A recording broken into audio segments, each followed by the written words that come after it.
honored to have you, and we don't want to waste time. I know that our our program director is our Consul Economic, Ms. Shakira Motan. She'll be joining us shortly, but I think we should start the program so that we don't lose out on the time that we have.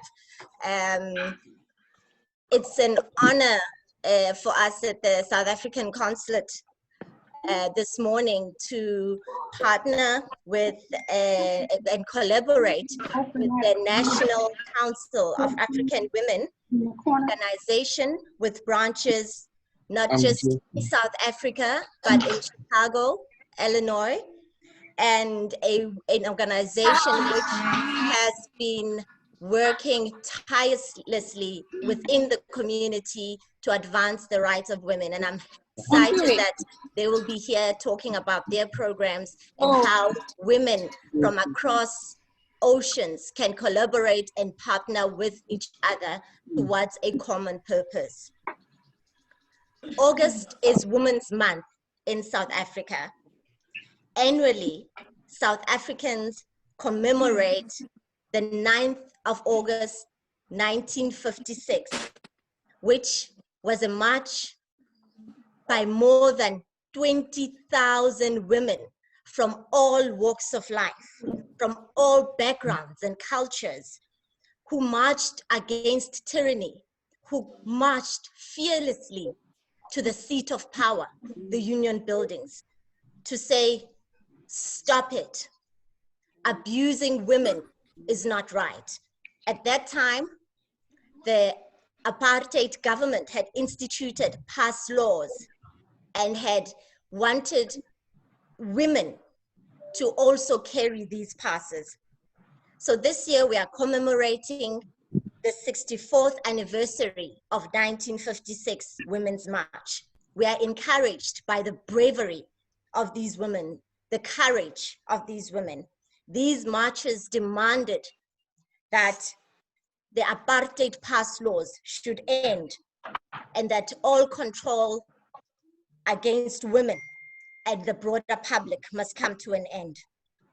The historic protests by women contributed greatly to the emancipation and attainment of equality that we now enjoy as women and citizens in South Africa. Here in the United States, the month of August is also a special month because during this month, we remember and commemorate the historic 1963 March to Washington for Jobs and Equality. This march was advocating for the civil rights and economic freedom of African Americans in the United States. This year is the 57th anniversary of the I Have a Dream speech by the late great leader, the civil rights leader, Dr. Martin Luther King Jr. We are so proud to be commemorating during this month both these key moments in both our countries' histories. Of course, this year we celebrate Women's Month in the midst of a global health pandemic caused by COVID-19. In his message on the occasion of Women's Day 2020, our President, His Excellency President Ramaphosa, highlighted this fact, and I quote, "As we mark Women's Day this year, South Africa is in the grip of two pandemics, the coronavirus pandemic and the scourge of gender-based violence and femicide. Evermore, women and children are being abused and losing their lives in the hands of men. It cannot be that this Women's Day is drenched in the tears of families who have lost their sisters, their mothers, their daughters to violence perpetrated by men. This cannot continue," close quote. Indeed, this cannot continue. It has been 11 months since an emergency response action plan to combat gender-based violence and femicide was announced in Parliament. Since then, South Africa has taken concrete action to provide greater support and care to survivors of gender-based violence. The number of shelters and care centers for survivors has been increased, and the capacity of our police to deal with crimes of gender-based violence is being improved. South Africa has made more important progress in reforming our laws to give greater protection to survivors of domestic and sexual violence. We now also have a strategic plan which aims to promote women's economic inclusion. One of the most important ways to reduce vulnerability of women to gender-based violence is to enable them to become financially independent and educated. Last year, during our in-person celebrations at the Consulate in Chicago, I had informed you that South Africa has signed the Sustainable Development Goals and is part of the global community that committed to Planet 50-50 by 2030. Planet 50-50 by 2030, Step It Up for Gender Equality, is a United Nations initiative for governments to make national commitments to address the challenges that are holding women and girls back from reaching their full potential, particularly in key areas such as political participation, education, health and safety, and the media. With the launch of gender equality and with the implementation of our national strategic plan, we believe that South Africa now has a unique opportunity to refashion our society and the lives of women.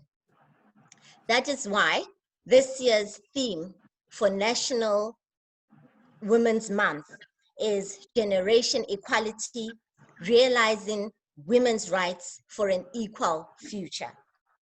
We have an opportunity to build a country in which women's rights to dignity, security, safety, and protection is non-negotiable.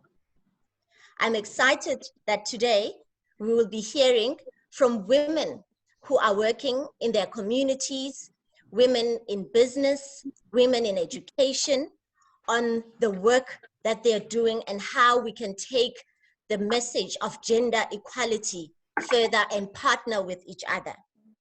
COVID-19 has laid bare the many disparities in our communities.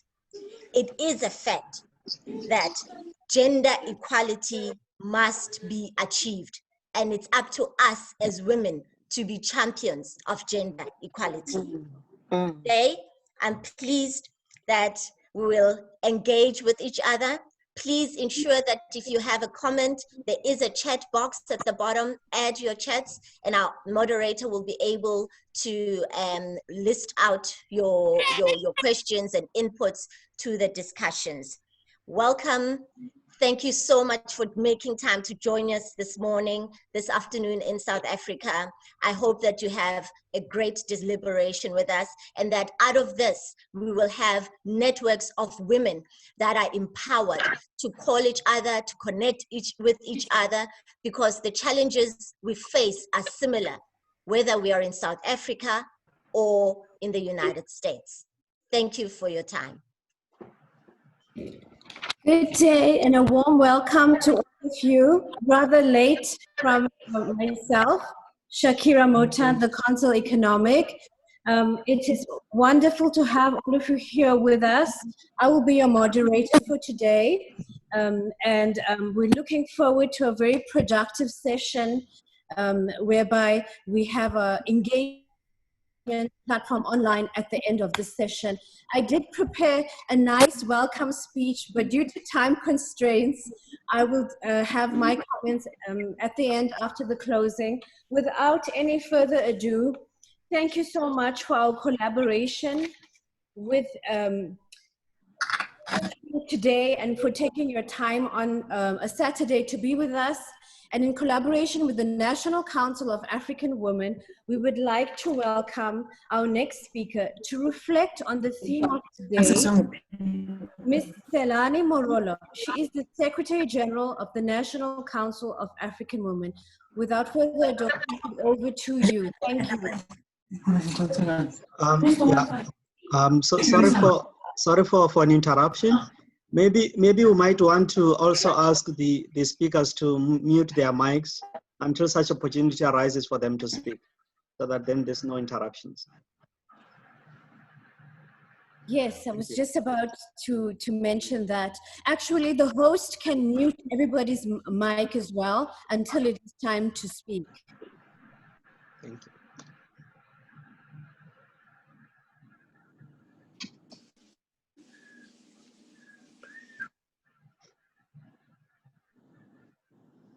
Ms. Morolo, or are you with us?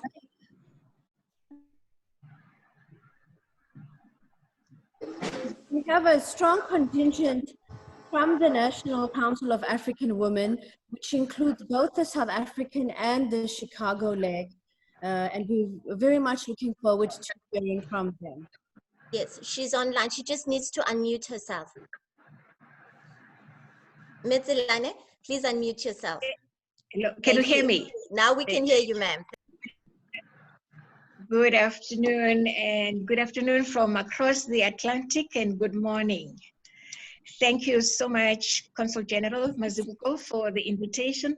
And I want to also give past our president's thanks, that is Mayor Mapula Ngomo, who unfortunately had a bereavement and was not able to, and is not able to join us. But she sent her loving, warm regards to all of you and to the branch, the NCAW branch in Chicago. This is for us as NCAW a very auspicious moment, a time when we didn't think would happen. Half the time it would be a question of us getting onto a plane, booking flights, booking that, and leaving others behind.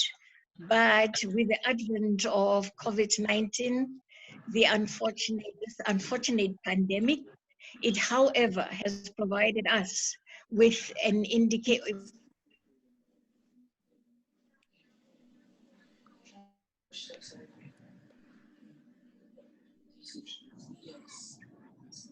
What did you mean to the few?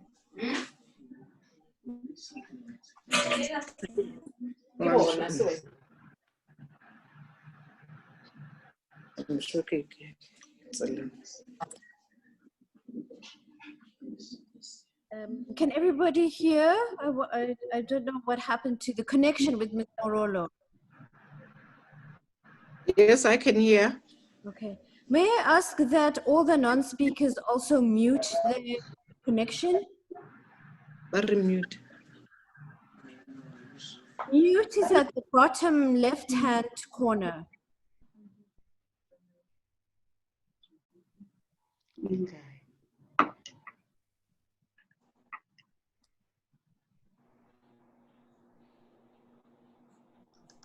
We seem to have lost Ms. Morolo. There's always a challenge with connection problems. I don't know if the weather is affecting it.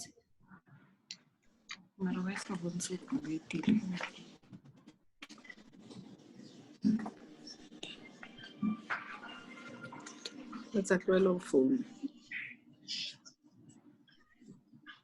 Hello. My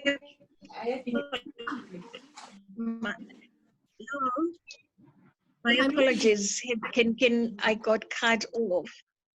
Sure, that's Hello? start again. We can all hear you. Okay. Thank you. My apologies. I was indicating that we are now standing on the broad shoulders of the women of 1956. And in 1937, the NCAW was formed. And as indicated in your introductory remarks, these were women who had gone into a conference but decided that to address women's issues, they would go out and have a caucus on their own. At that point, it was an indication for those of us who hear the stories that this was again the beginning of women emancipation. Women who understood that they should not be within, they have the energy and they have the foresight and insight to address the maladies and the social ills that at that time was overpowering the country. And with Minor Soga taking the lead, the women, and indicated to them that they needed to take the law into their hands, not the law into their hands, but to address the social ills. What were the social ills? It was at that time when men were more political and not addressing what the women were struggling with. They then decided in their meeting to start addressing issues that bothered women. And those issues were education. And the focus was, what do we do? And it was at that point that Minor Soga and the women decided they would take into cognizance the literacy level of women and ensure that when they go into the workplace or when they go out to work, they do not depend on men. They understand that it is their role to start being independent and going out to work. But then the question was, what happens to the children when they go out to work? And it was at that point that they started saying childcare is an important element of women emancipation. And we hear all the time about early childhood education. And we never sort of go back to say, where did it start? It started with Minor Soga, who started the NCAW. We had, she being a very generous woman that she was, having grown in a household where she was the eldest, and she taught and sure that she shared whatever she had with the community around her. She then was not a person that said, I will be the leader. And this is the one as no longer that young, that we need talks to us talking about gender equality, specifically related to women leadership. To say, what is it that we do? She looked around herself organization more than she can do. And it was on that score that Miss Charlotte Maxeke was appointed as the first president of the National Council of African Women. We pay tribute to these brave women that took the organization from point A to today, where it is celebrating its 83rd year.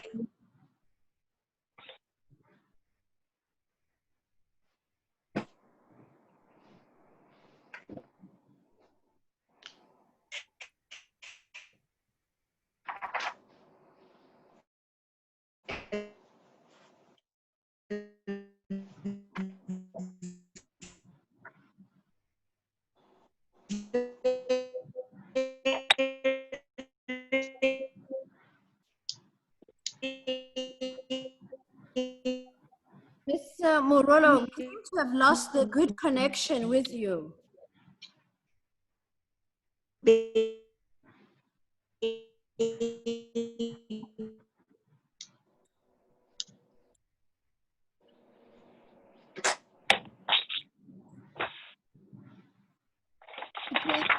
Again, I must apologize for the connection challenges between South Africa and here.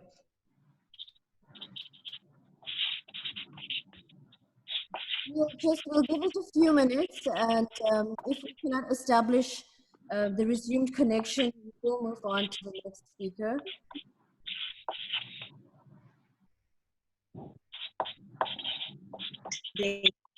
To generation equality, which links very well with the preamble of the NCAW.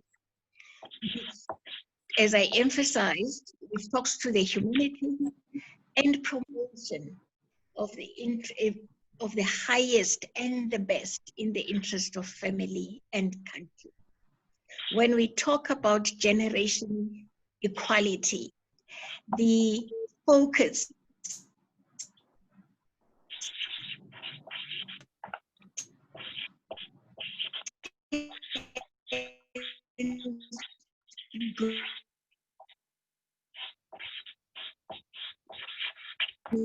which family is. It is the humane element that makes us who we are, human beings. We cannot, and I don't think we can talk about equality without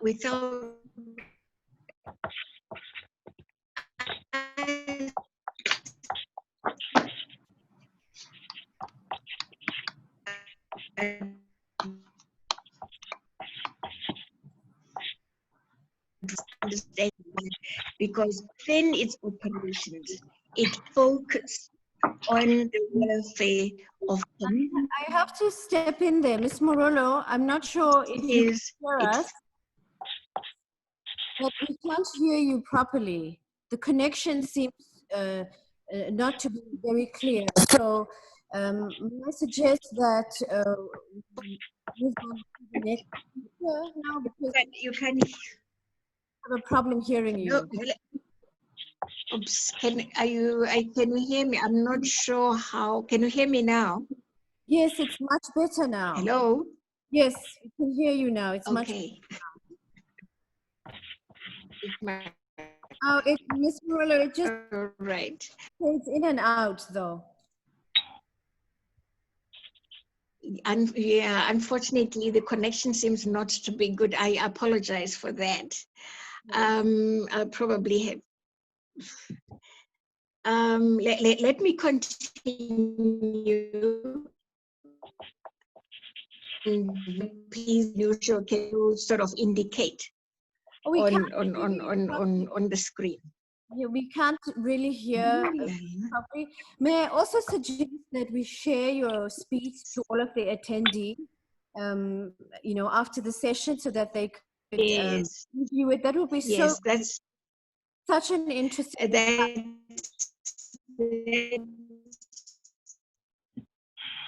So, because of the challenges, we'd like to suggest that we move to the next speaker, and we will definitely share Ms.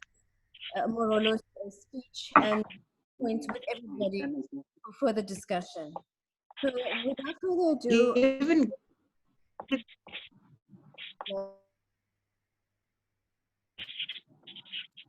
I would like to invite our next speaker, which is Professor Catherine Ward from the KNG Global Institute in Chicago, to reflect on the theme of the day. Thank you. Good morning. Good morning, good afternoon, ladies. Can you hear me? We can hear you. Good morning, we can hear you. Okay. I'd just like to say on behalf of my president, Elizabeth Dakwa, and Mrs. Esther Ramusi, thank you for inviting me to participate in the celebration of South African Women's Day in Chicago. I am truly honored, and I am honored to be connected to our fellow members in South Africa. As Ms. Marola was describing to you the issues that women have had over the years, I just want to point out too that the National Council of African Women, which was founded in 1937, on the issues of disenfranchisement of Black citizens of South Africa. They looked at women equity, the widow's rights for inheritance, and overall social justice for women and children. These ladies adopted the motto, do unto others what you would have them do to you.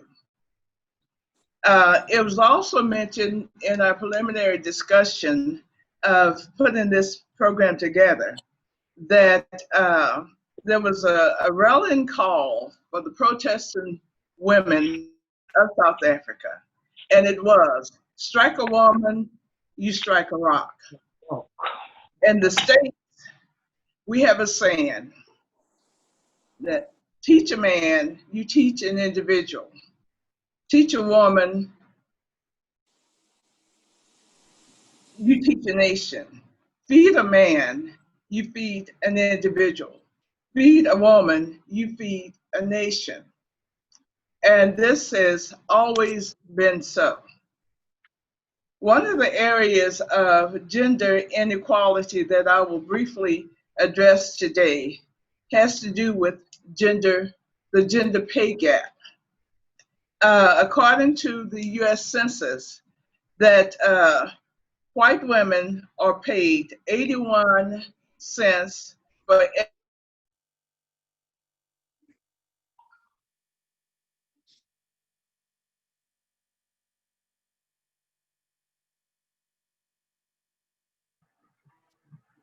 Professor Ward, we somehow can't hear you.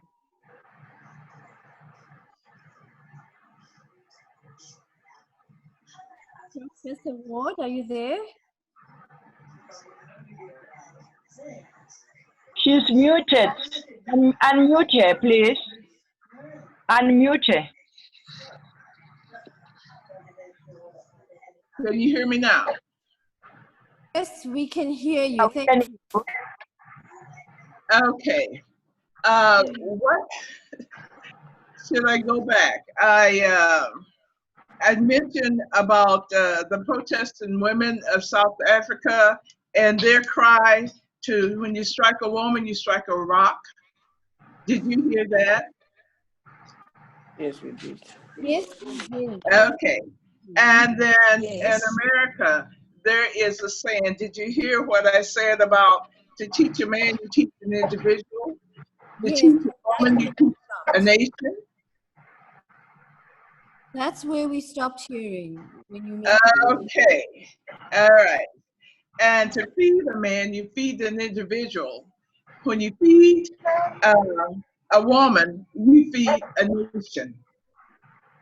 I mentioned that I will look at the issue of gender pay, the gender pay gap that exists for all women throughout the world, because we know that they are the ones who receive the lowest wages, and they also are given the most grunt work to do, and yet they are a great contributor to the family's income. Can you hear me? Okay. All right. I want to point out that in America, according to the U.S. Census Bureau, white women are paid 81 cents for every dollar that a white man makes. But the Black and Latino women only get 75 cents to that of a white man. However, Asian women, for some reason, get paid a higher rate, and that is 95 cents. And when you look at the issues of what the mother receive relative to what the fathers receive in the household, the women only receive 71 cents per dollar, as opposed to the women, the fathers who receive more. And this is an issue that has been in the forefront from, I suspect, surely about forever, where women receive less for more work that they.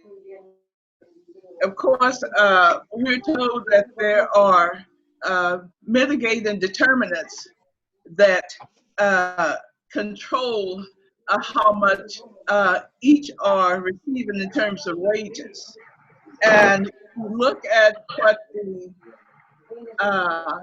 economists point out, they will say that job titles will make a difference. Years of experience, educational attainment, and the industry, as well as other factors, are the determinants of why white male receive more in wages than women. But today, we are saying that with more transparency, with more advocacy on behalf of women and legislation, women will be able to fully participate in paid work, earning their equal share of their wages. And what that will do, it will also increase the economic GDP and the and earnings of the U.S. Country's government. More recently, Kamala Harris has indicated that she will take this fight and that she pledges. Can you hear me?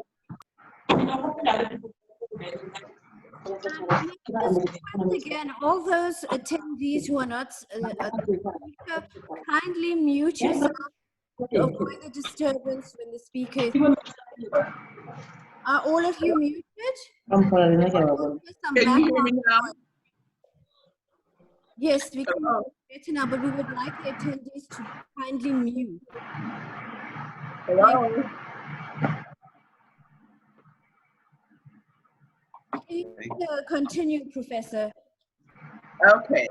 I just stated that more recently, Kamala Harris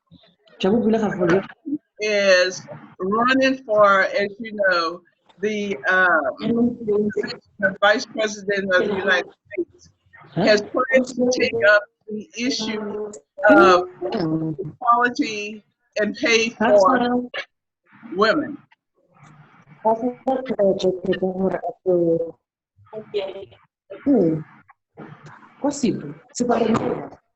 sorry. It seems that somebody is still not muted, and we.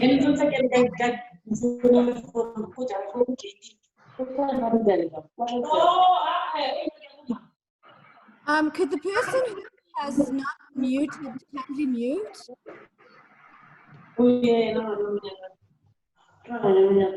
I think that the person who Huawei Wi-Fi light and YP light. Can you kindly?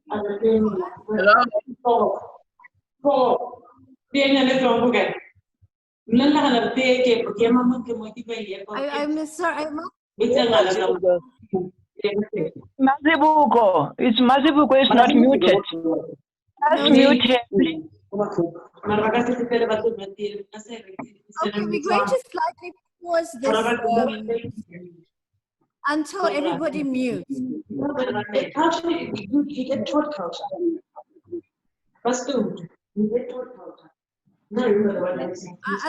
everybody mutes, we will not have any speakers speak. Ladies, will you all mute? I believe we still have a few who have not muted.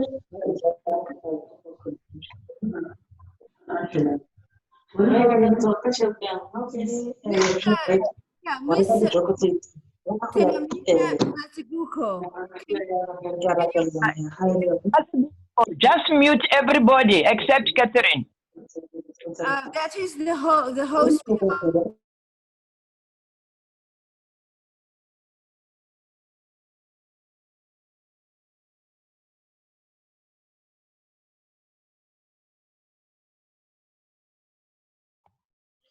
Professor Word, please unmute yourself. We can't hear you. Oh, no, can you hear me now? Okay. I will present my writings to you so that it can be distributed, because I understand the disruption that's going on. But I just want to conclude by saying that, moreover, it is the women who are helping to sustain our economy. On average, they account for like 83% spending among the consumers. And so when people are receiving more, they will spend more. And that spending helps to stimulate the economy, not only the individual families, but the contribution of women to the economic standard of a country could really be improved. In fact, when they receive their equal pay for equal work.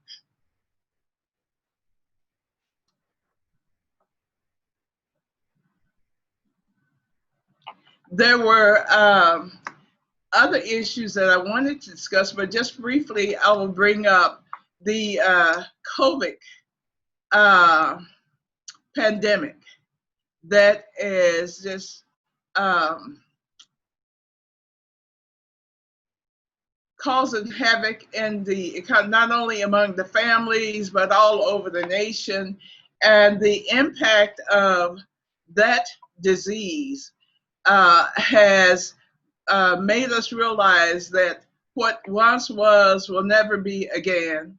What we considered normal will never be normal again.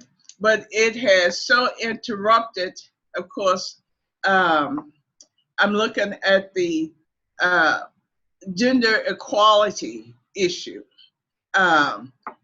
It has set back whatever gains that had been made in terms of women being able to increase their earnings in the workplace. It has also relegated the whole family structure where women are, again, back in the homes doing those necessary chores, as well as teaching the children. And it has caused, among some families, greater stress because of these uncertainties. And I dare say that women are unfortunately bearing the brunt of most of these uncomfortable issues. We are told, and maybe you can give us more insight into this, there is a greater post-pandemic abuse in the family structure because of the uncertainties, because of other factors that go in, and the proximity and people not being employed.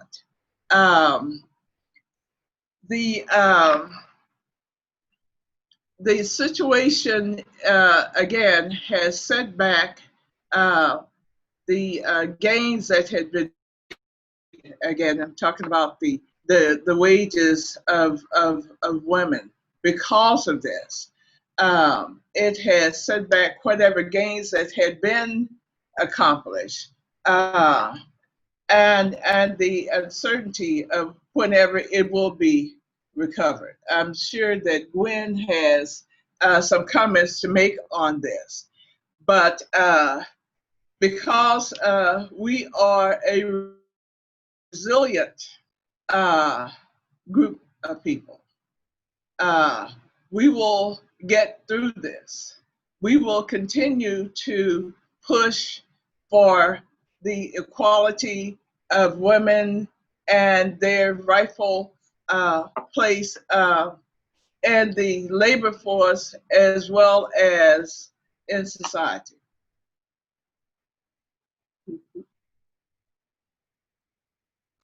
That concludes my presentation.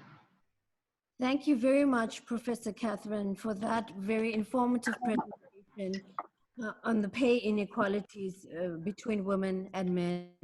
And again, I would like to thank our attendees so much for their patience with us this Saturday afternoon and morning regarding our technical issues.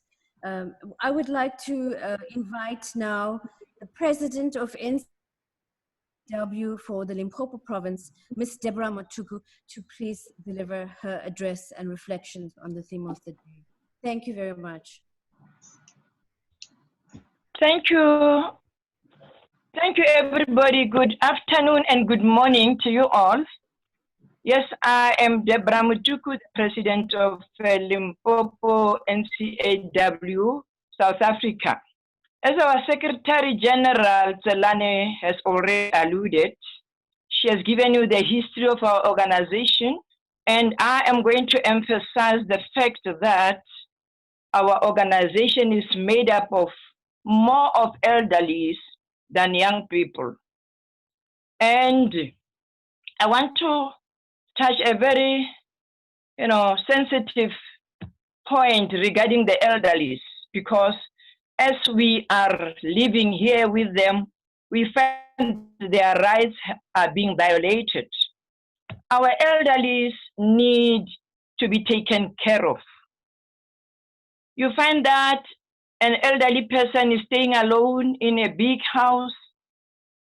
She must cook for herself. And if there is no young person around, she suffers. Sometimes she can get hurt through fire or anything. So we would like to appeal to UN women, as they are the architects of this Beijing platform for action, that elderlies be attended to. They need old age homes. They need transport, suitable transport, convenient for them, not transport that is made up for, the young ones. You find that an elder person, if she has to get into a taxi or a kumbi, she suffers. Even the physically challenged people, they need things that will make them, feel loved, feel cared for. And the health facilities, health institutions need to serve them, with respect, and they should be prioritized as well. It is no good to find an elderly person, standing in a queue with young people. Those are the things that need to be looked into, because these people also have their human rights. They need to be taken good care of. And one other aspect that I wanted to touch is about the economy. As I was reading about, this Beijing platform for action, I saw 12 critical areas which were adopted so that they should be met by a time frame set. Although slow it is going, but we see women being marginalized when coming to the economy. We 6 points on the critical areas. Our women need to be brought on board, in the economy of their countries. Our women need to be, empowered as entrepreneurs. Let them be given that support to become strong entrepreneurs. They should be manufacturers, these women. And all those things, entrepreneurship, manufacturing, farming, agro-processing, and many others. If our women are, taken care of, mentored, guided to embark on these four, I've just chosen four key areas. I'm telling you, this lack of jobs will be a thing of tomorrow, of yesterday. This, because if people are not working, what do you expect them to do? They'll go and steal. But if they are employed, they are kept busy, and all these atrocities will be reduced, or there will be no more. So, folks, these are the two key areas that I wanted to. There are a lot which I can talk about, but the time does not allow me. And thank you very much for giving me this opportunity to air my views for the women of South Africa, that UN Women, yes, we support what you call generation equality, because I see it involves women, men, girl child, and boy child. You see, if we involve everybody, all the genders, I'm telling you, you'll see the countries, we'll see our countries having peace. You'll see this violence being reduced. Because if, for instance, you concentrate on a girl child and forget about the boy child, you can imagine what the boy child will become when he's an adult. He'll just become somebody, something else, not somebody, because he has not been mentored, he has not been socialized to stand on his own, to cook for himself, to do his own thing. So, Ida, switch off your phone, your video. Ida, switch off your video. Can I continue? Yes, please. Yes, in my closing, I can say, if we give both genders equal rights, we will indeed achieve our goal. Thank you very much. Thank you. Thank you, Ms. Motuku, for that rising speech that you delivered, focusing on the elderly, focusing on both boys and girls, as well as the four key areas that will ensure that there's employment creation. And we will now move on to our next speaker, Dr. Gwendolyn Maxey Brown, who is the president of the NCAW Illinois branch. Welcome and thank you, Dr. Maxey Brown.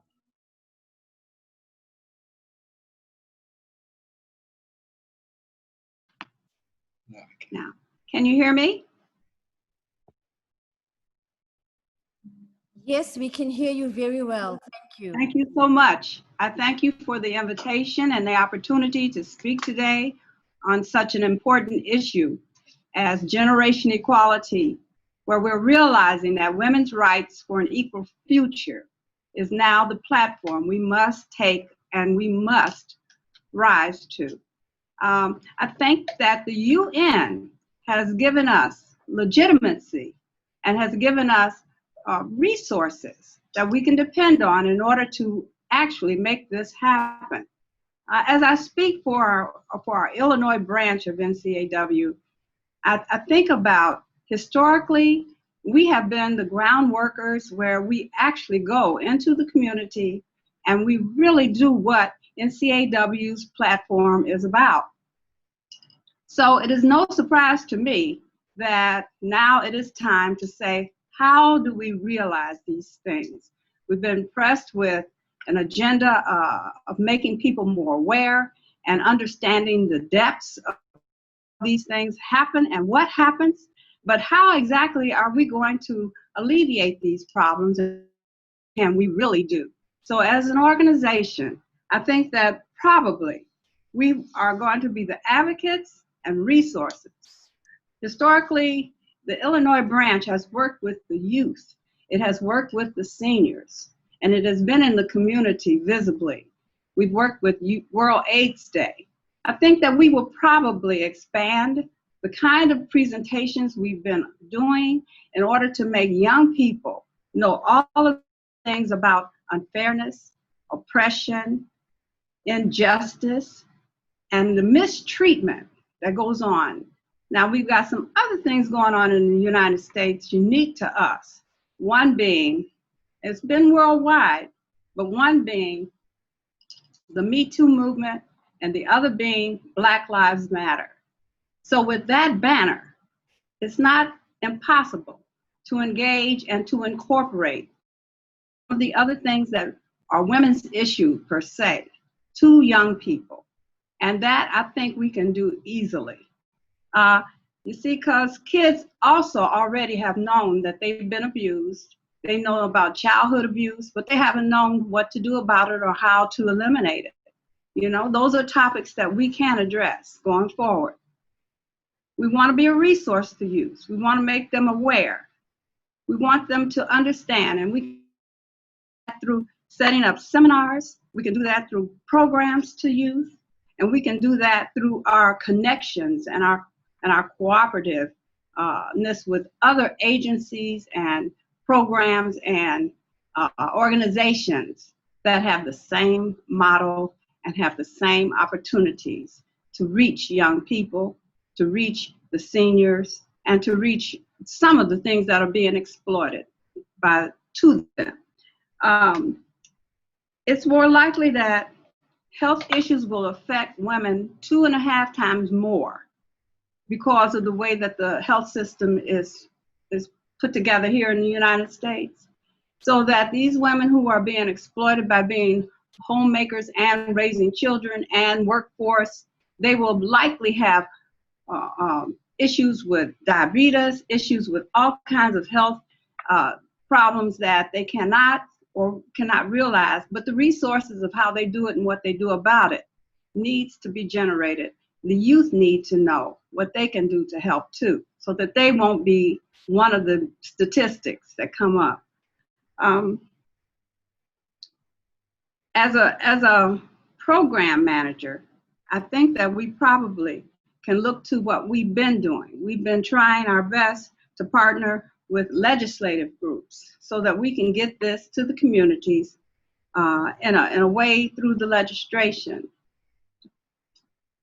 The League of Women Voters, the Democratic Women of South Suburbans, legislative communities of Delta Sigma Theta, legislative communities with other organizations that are educational organizations, other auxiliaries.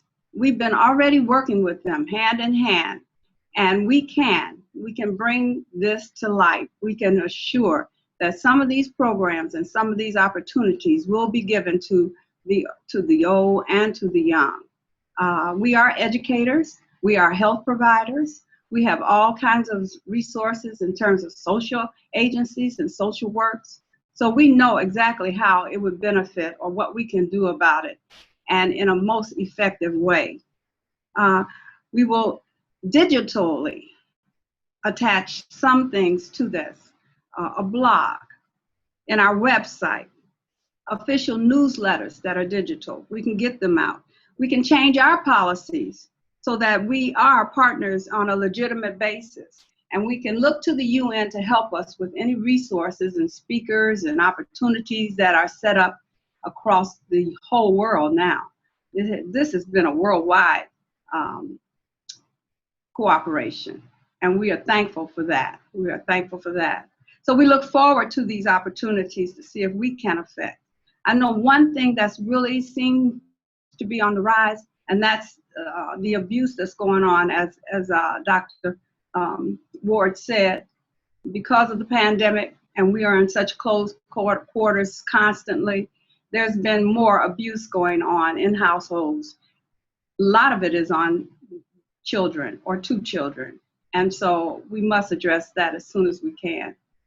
I'm not exactly sure the timeline, but if we begin where we are, try to do our best with what we already know and what we already can do, I'm sure we will address the problem efficiently. You know, we want to have some sustainable and measurable kinds of objectives and goals going forward.